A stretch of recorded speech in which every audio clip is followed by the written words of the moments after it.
Olá! Você sabe quais são os princípios básicos da doutrina espírita? Sabe quando ela surgiu? Sabe quem são os seus profitentes?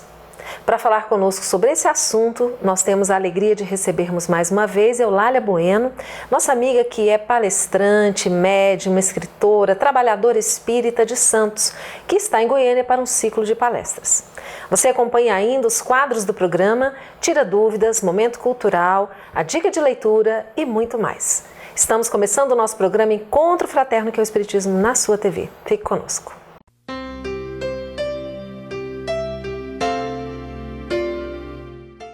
Hoje, então, mais uma vez, nós estamos com muita alegria recebendo Eulália Bueno. Eulália, muito bem-vinda novamente ao nosso programa. A nossa alegria é multiplicada, principalmente por podermos dividir esse momento com todos e levar as pessoas que nos assistem esse ambiente gostoso da família Fego, que é incomparável. Então, eu pensei hoje, Eulália, em nós conversarmos um pouco, sobre a doutrina espírita e começando para esclarecer uma dúvida que muitas pessoas têm.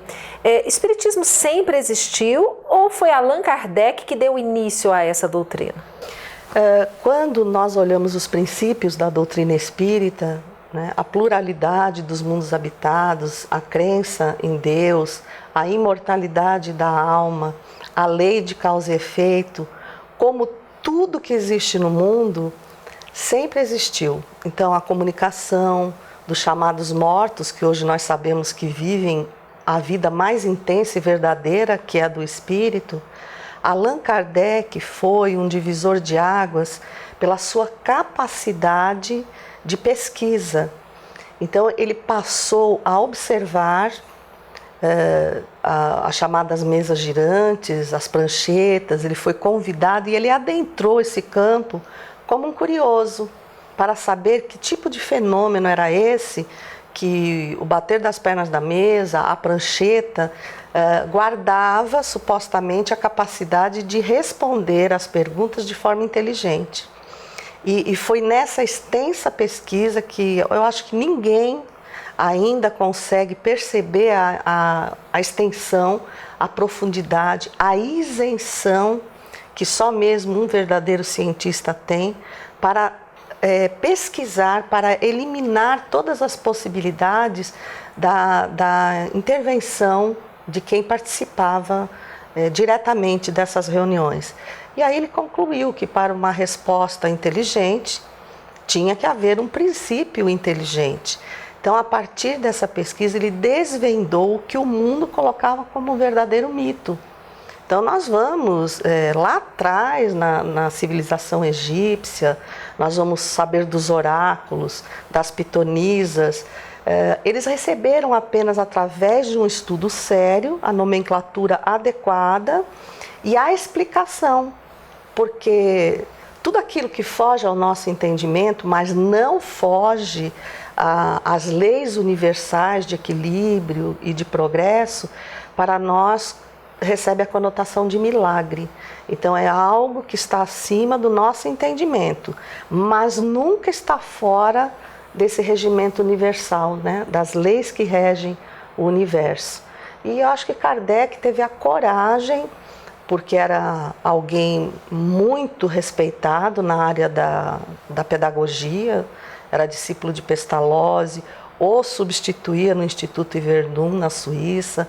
Então ele tinha o respeito pelo trabalho, onde ele se isentou do seu nome e adotou Allan Kardec para que as pessoas não buscassem a leitura pela representação que ele já tinha perante a sociedade. Até aí ele usou a isenção para poder mostrar comprovadamente o que havia colhido em suas pesquisas. Então é um trabalho ímpar. Então assim, os espíritos sempre existiram, os fenômenos sempre existiram, mas a partir de Kardec eles receberam a explicação lúcida, científica e racional que formulou os conceitos espíritas. E a partir daí, então, nós podemos considerar que o surgimento do espiritismo como uma doutrina iniciou-se com a publicação de O Livro dos Espíritos, em 1857. Sem dúvida nenhuma. O Livro dos Espíritos trouxe à tona, acho que, os maiores questionamentos da alma humana, em todos os sentidos, porque a primeira parte, ou o primeiro livro inserido, que é As Causas Primárias, ela vem falar exatamente da forma como foi criado o mundo, dessas causas iniciais que deram origem ao universo em que a Terra está inserido. Então é um assunto de um caráter universal, né, que se permite questionar pela ciência, porque em primeiro lugar o vértice número 1 da doutrina espírita é a ciência.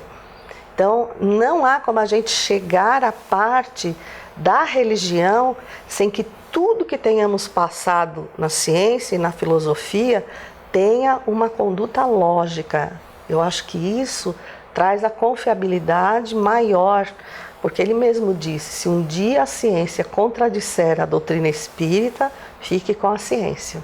Então eu achei isso magnífico, de uma clareza, de uma lógica imprescindível para que a fé não seja cega.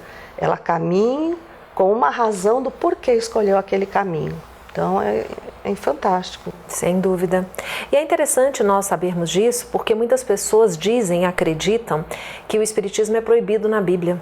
Não é? Existem algumas versões que proíbem o espiritismo. Então nós vamos entender que isso não é possível, porque na verdade o espiritismo surgiu, né, em 1857, e a Bíblia, como nós sabemos, é um livro que tem mais de 2000 anos. Não tenha dúvida. Eu acho que as pessoas confundem um pouco, por falta de conhecimento, com a proibição da evocação dos mortos por Moisés. Mas acontece que eu não tenho certeza, a doutrina espírita trouxe uma amplitude dessa visão, porque até hoje, em algumas situações, as leis mosaicas, como a proibição da evocação, deveriam servir, porque ele colocou, tem que saber, por que Moisés colocou essa proibição? Porque para tudo que se fazia, queria-se ouvir o que os espíritos pensavam. E isso violenta a lei do livre-arbítrio, que é a lei primeira de condição evolutiva do ser. Então, se para tudo que for fazer, para as coisas mais banais do dia a dia, eu for consultar os espíritos, de qualquer forma, eu estarei tentando anular uma lei que é universal e que me garante a evolução. Então, é como se eu fosse a uma escola e na hora da prova o professor resolvesse as questões para mim. Então, a proibição foi exatamente pelo desrespeito ao mundo espiritual, mas ali fica reconhecida a comunicação entre os vivos e os desencarnados. Então, pelo contrário, eu acho que a Bíblia, ela sedimenta o estudo que muito tempo à frente veio e que estuda as dúvidas da Bíblia. Então, o Espiritismo, se for comparado à Bíblia, ele está muito mais sedimentado, porque ele teve a coragem de desmistificar o que se chamava milagres ou produções desconhecidas, enfim. Ele realmente colocou o olhar sobre a Bíblia sem desrespeitá-la, mas a estudou com a coragem de quem busca a explicação do amanhã. E é fantástico isso, porque nós passamos a compreender que não existem milagres, que tudo que acontece tem uma explicação lógica e racional, não é? Nós vamos ter que parar um pouquinho para um breve intervalo, mas na volta nós queremos conversar um pouquinho com a Eulália sobre alguns princípios básicos da doutrina espírita. Nós voltamos já já.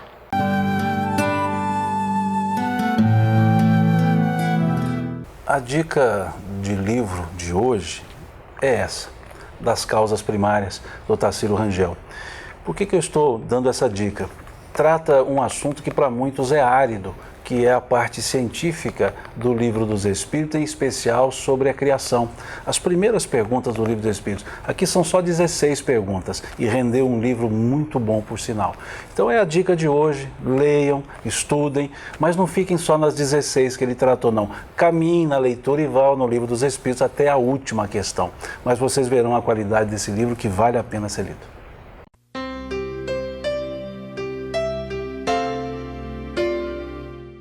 Estamos de volta falando hoje sobre doutrina espírita com Eulália Bueno. Eulália, quando nós iniciamos a leitura, o estudo de O Livro dos Espíritos, na primeira parte, a primeira questão, Kardec começa perguntando o que é Deus. Como é que o Espiritismo entende Deus? Os espíritas realmente creem em Deus? Mas não tenha dúvida alguma.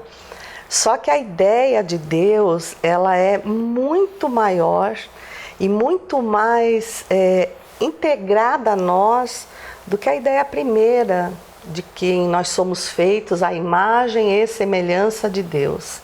Isso faria com que estejamos projetando em Deus as nossas próprias deficiências.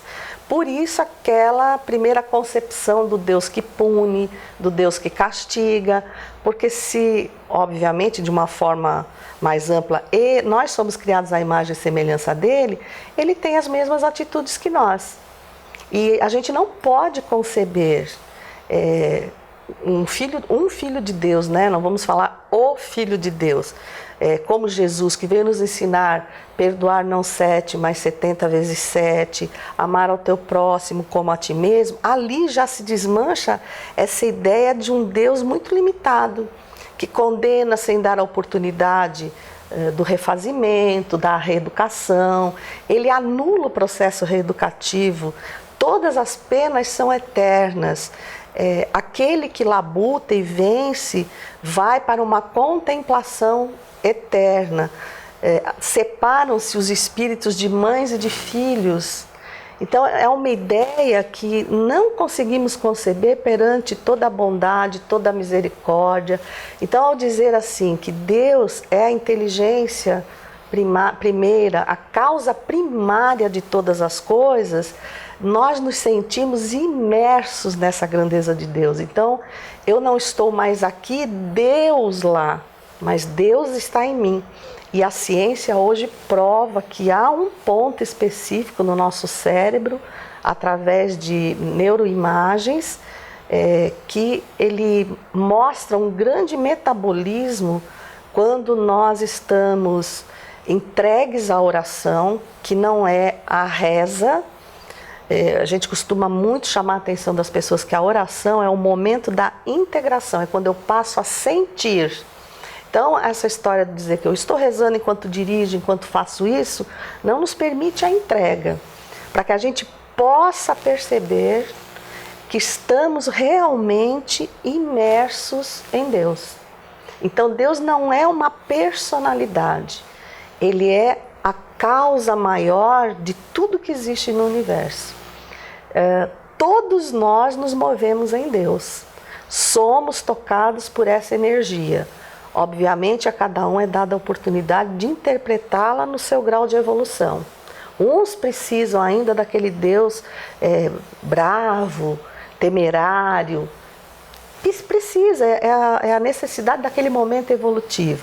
Outros, ao se sentir imersos, se sentem também na responsabilidade de não desordenar a ordem que o universo nos oferece. E ao ferirmos essa ordem, em primeiro lugar, estamos ferindo a nós próprios. Então, nos dá uma dimensão muito maior do espírito que somos.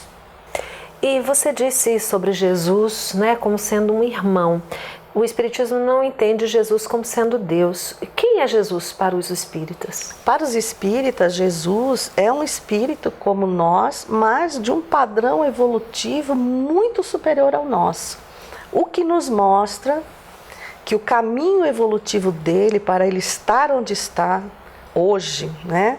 Que não é onde ele estava quando ele veio à Terra, então nos mostra a grandeza da evolução e graças a Deus nós também não somos mais aqueles da época de Jesus, embora tenhamos essa necessidade e mesmo nós espíritas no momento de participação numa tarefa, a gente logo vai apresentando os nossos defeitos, não como um sintoma de humildade, mas de receio, né? Então aquele ranço de algo pode ser cobrado, então mesmo com as minhas imperfeições, a gente tem que dizer, agora com a responsabilidade de tudo que aprendi, aqui me apresento para o serviço, Senhor, para a colaboração efetiva, tomar a responsabilidade da charrua para arar o campo que nos foi confiado.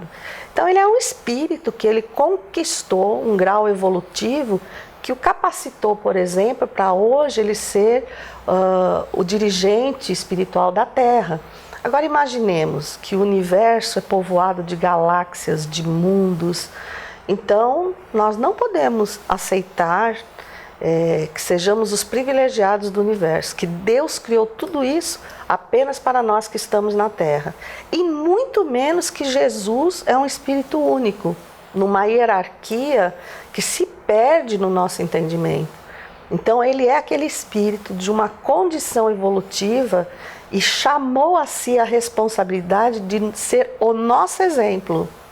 Então, na dimensão de cada um de nós devemos ser o exemplo para alguém que nos tenha por referência, dentro do próprio lar. Então, não é o que eu digo, mas é o que eu faço. Então, isso nos responsabiliza muito mais para a caminhada. Bom, então você já até falou de um dos princípios espíritas, que é a crença na pluralidade, né, dos mundos habitados. Nós temos aí a lei de causa e efeito, que nada acontece por acaso na nossa vida, não é? Com essa lei de causa e efeito nós conseguimos compreender a justiça divina, de outra forma a gente não consegue compreendê-la, não é, Eulália? Mas nós também queríamos falar um pouquinho sobre então a tarefa dos espíritas e a tarefa das casas espíritas. Nós sabemos que o espiritismo ele não é uma religião no sentido tradicional do termo, não é porque ele não tem hierarquia, ele não tem sacerdócio. Então, qual que é a finalidade de uma casa espírita? Mas eu quero que você responda pra gente daqui a pouquinho, depois do intervalo. Nós voltamos já já.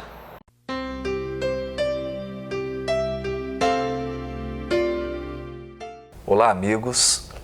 Estamos aqui para convidar a todos para o 33º Congresso da Federação Espírita do Estado de Goiás, que se realizará no ano que vem, 2017, de 25 a 28 de fevereiro, cujo tema será Vida, Desafios e Soluções. Nós estaremos lá e será uma alegria poder abraçá-lo, poder encontrar a família espírita e outros simpatizantes do espiritismo em torno dessas reflexões e nesse evento que já se tornou um evento tão aclamado, tão esperado, que as pessoas têm um profundo carinho e que entrou definitivamente na agenda do movimento espírita, que é o congresso patrocinado pela Federação Espírita do Estado de Goiás. Até 2017, te vejo lá.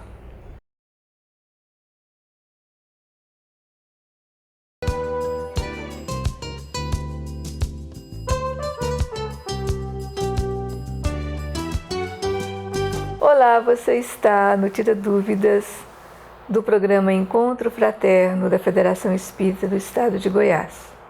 Envie suas questões para o e-mail tiraduvidas@feego.org.br e essas questões serão trazidas para esse quadro, onde tentarão ser respondidas.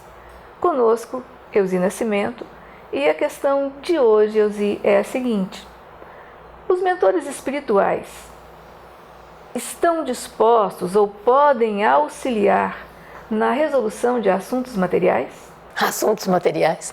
Talvez seja resquício do hábito, da mitologia grega, romana, de estar sempre recorrendo a entidades para alcançar aquilo que se deseja.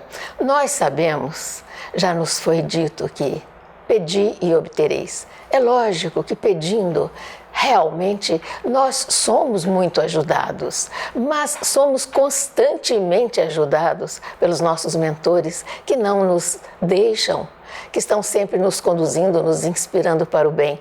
O que nós precisamos fazer é manter a sintonia com eles, para que nós saibamos perceber com bom senso aquilo que deva ser feito, para que nós acertemos mais e não vamos deixar de confiar na certeza de que as coisas sempre virão para nós, elas se encaminham para nós. O nosso querer é muito importante. Nós não vamos dar trabalho aos nossos mentores para que eles organizem nossa vida material, nós temos condição de fazê-lo. Eles poderão nos orientar, nos inspirar, mas não atender a esta solicitação, porque compete a nós mesmos verificarmos como estaremos ante estes problemas que surgem na vida de todos nós e que servem, na verdade, para incentivar, estimular a nossa inteligência e que as nossas virtudes nos façam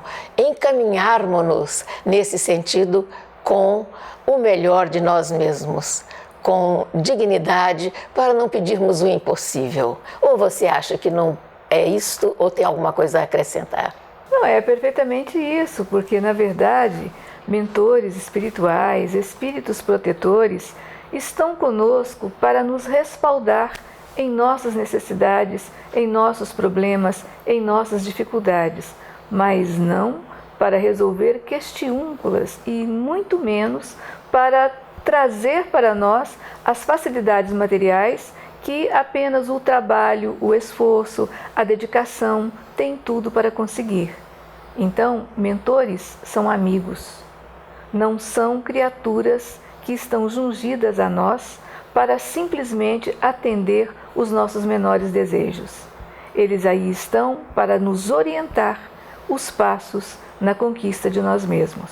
Então, que tenhamos essa conexão, sim, com o mentor espiritual, com o espírito protetor, mas reconhecendo com todo respeito a devida função deles. Nós agradecemos a sua atenção e até a próxima.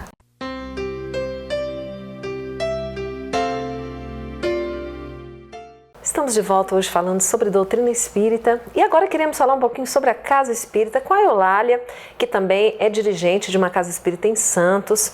Eulália, as pessoas que nunca foram a uma Casa Espírita e que às vezes têm curiosidade, mas têm um certo receio sem saber o que vão encontrar na Casa Espírita, o que você pode dizer para esses nossos amigos?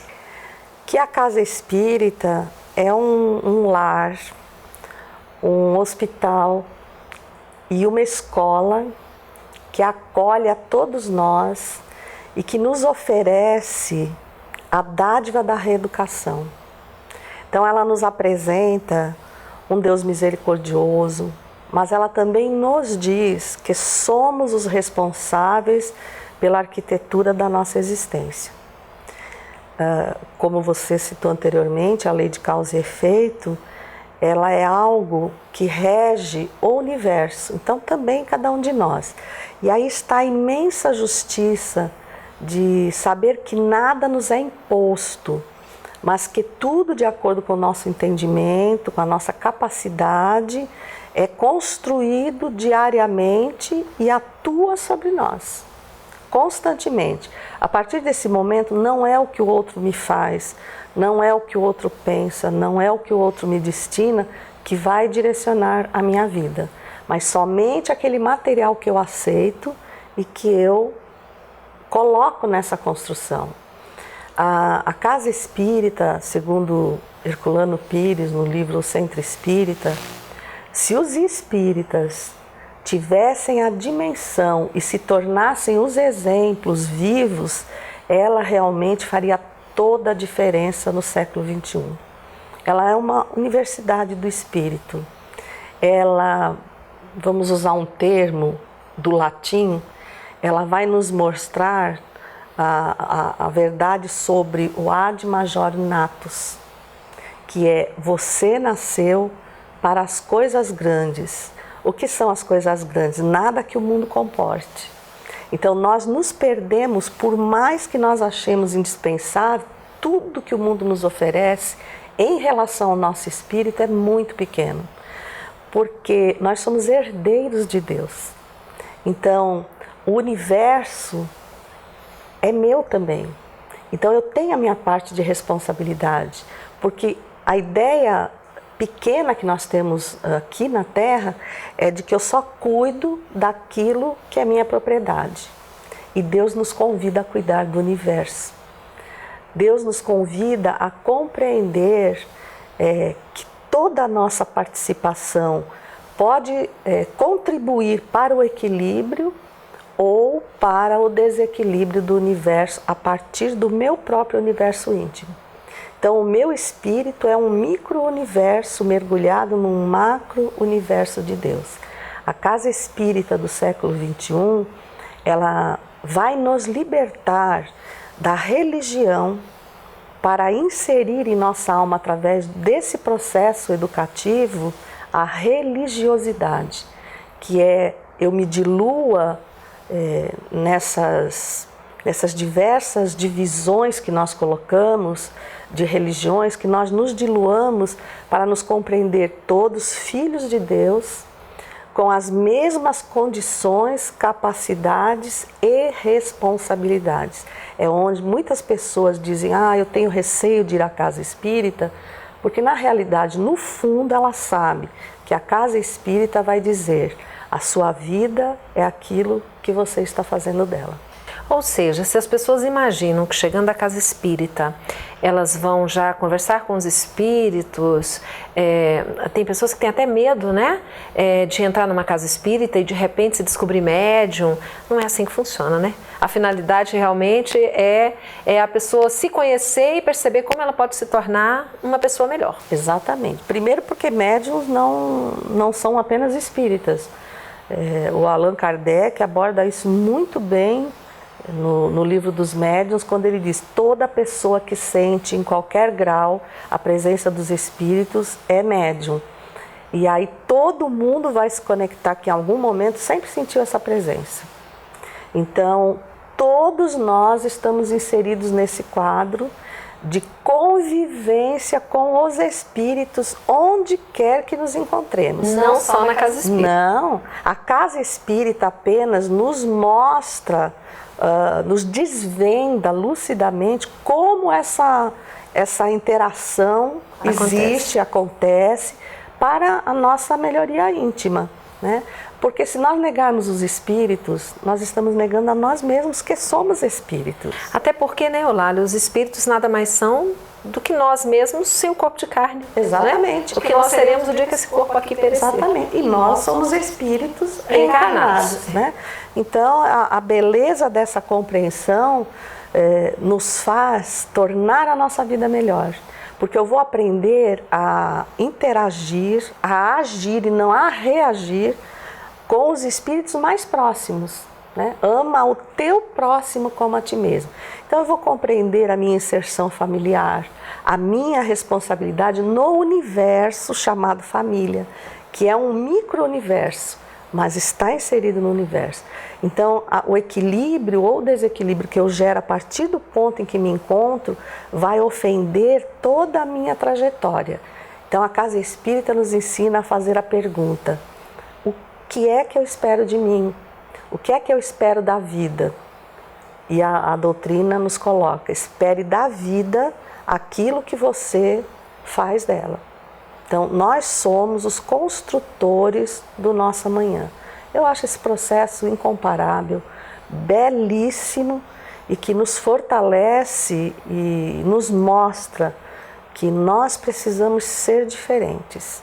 Ama o teu próximo como a ti mesmo. Em que grau nós nos amamos? Nós não podemos dar aquilo que não temos. Então, nós somos eternos doadores do universo. E o universo está sempre nos permeando de amor e de luz. Basta perguntar: o que é que eu estou oferecendo a ele?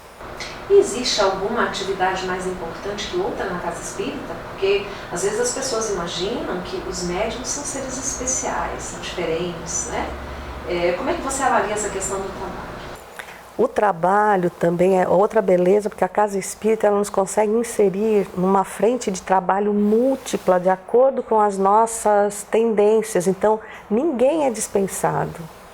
E ao você abordar essa parte, eu me lembrei do que Jesus esperou dos seus discípulos. E aí nós dizemos: bom, mas os discípulos estão lá atrás, né? Mas aquele que crê em Jesus, que crê em Deus, é um discípulo. E ele espera que nós sejamos o sal da terra. E aí tem a abordagem muito bonita, que é: o sal nunca recebe, ele só dá. Ele se diferencia de tudo. Então, por exemplo, por que nunca recebe, só dá? porque você pode misturar o sal com qualquer elemento que ele vai se sobrepor. No entanto, ele nunca vai absorver o sabor do elemento com o qual você se mistura. Então ele diz assim: seja incorruptível como sal no local em que você se encontre. A partir disso, você estará abrindo o caminho do bem e do amor para a Terra, para o universo. Muito bem. Fica a dica aí para você que quer conhecer um pouco mais sobre a doutrina espírita, o estudo, a leitura de O Livro dos Espíritos, que foi a primeira obra lançada por Allan Kardec, ou você pode mesmo procurar um centro espírita próximo da sua casa. Com certeza você vai encontrar muita coisa maravilhosa para a reflexão que nos ajudam tanto, né? Com certeza. Olá, muito obrigada pela sua presença. Obrigada a vocês. Muita paz e muita fertilidade nesse trabalho de amor que vocês irradiam para o Brasil todo e para o mundo. Muita paz. Muito obrigada. Nosso programa está terminando, você acompanha ainda o Momento Cultural e na semana que vem nós nos encontramos novamente. Um grande abraço e até lá.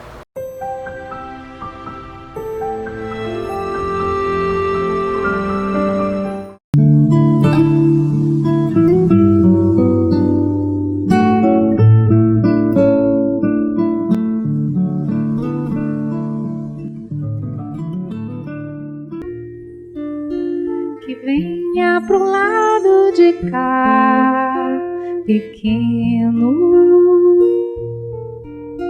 que venha sereno e feliz, que tenha uma vida doce, tem tanto amor a te esperar, tem sonhos,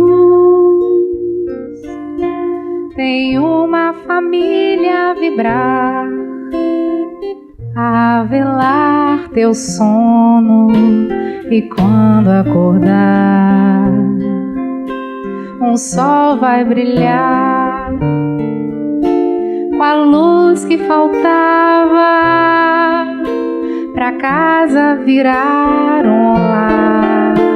Então vai nascer criança tão linda, queremos dizer, seja bem-vinda. Pedro chegou pra junto de nós, foi Deus quem deixou, o céu hoje vai sorrir.